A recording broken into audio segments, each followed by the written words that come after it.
Kad se pogleda sve što spada i pripada ovoj legendarnoj postrojbi Hrvatske vojske, onda je lako shvatiti zašto su četnici u okršajima s 4. brigadom najčešće ubacivali u 4., a oni motorizirani u 5. brzinu, dakako onu s bježećim predznakom.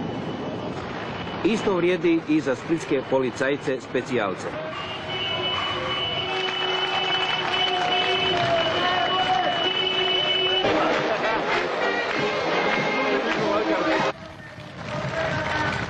A na opjevanoj rivi pjesma od dočeka.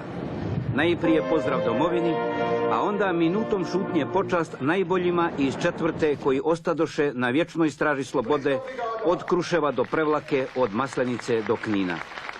Na pozornici brojni uzvanici. Generala Antu Gotovinu se ne može mimoići. Dakako, ni sinjske alkare koji su uveličali ovu svečanost. Birane riječi zahvale pobjednicima s Dinare, Šatora, Velebita, Grahova i Knina spominjemo samo najsvježije. Najprije je uputio splitski gradonačelnik Nikola Grabić.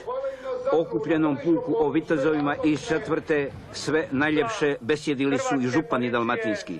Kruno Peronja, Jure Burić i Paško Bubalo. Postoje dva jamstva. Prvo je državnička mudrost čovjeka. Ipak vojnik o vojniku najbolje zna, a zapovjednik glavnog stožera Hrvatske vojske rekao je i ovo. Ostalo nam je još samo, koliko ja vidim po proračunima, 4,6% teritorije. I ako me slušaju oni tamo, u onom dijelu domovine Hrvatske u istočnoj Slavoniji, poručujem da ćemo doći i u Ilok, i u Vukovar, i neka nas ne čekaju.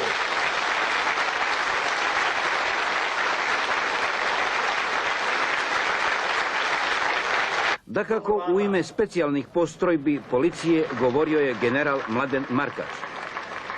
Digla palce u zrak, a to je naš predsjednik dr. Baro Tuđman.